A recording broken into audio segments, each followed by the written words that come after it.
മായ ഈ തേനീച്ചകളെയെല്ലാം അവരുടെ തേനീച്ചകളായിരിക്കാൻ പഠിപ്പിച്ചു. നീ വളർന്നതിന് ശേഷം എന്താകാൻ ആഗ്രഹിക്കുന്നു? ഞാൻ എന്റെ ഇനത്തിലുള്ള തേനീച്ചയാകണം. ഈ തേനീച്ചയ്ക്ക് കളിക്കുന്നതും ഫൺ ചെയ്യുന്നതും വളരെ ഇഷ്ടമാണ്.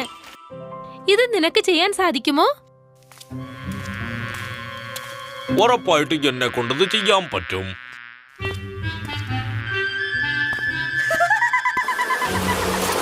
കടന്തയുടെ ആക്രമണത്തെ പോലും അവർ പ്രതികരിച്ചു. അവരുടെ കഴുത്തിനെ കുത്താൻ സാധിക്കുകയുള്ളൂ. അവർ ഹെൽമെറ്റ് ഇട്ടിട്ടില്ല. പക്ഷെ എല്ലാ അവസാനവും ഒരു പുതിയ കഥയുടെ തുടക്കമായിരുന്നു. പുതിയ കഥ, പക്ഷെ അതേ ഉത്സാഹത്തോടുകൂടി. പെട്ടെന്ന് തന്നെ മായ തേനീച്ചകളുടെ സ്റ്റാറായി മാറി. എല്ലാ തേനീച്ചകളെയും അവരായിരിക്കാൻ അവർ പഠിപ്പിച്ചു. അവരുടെ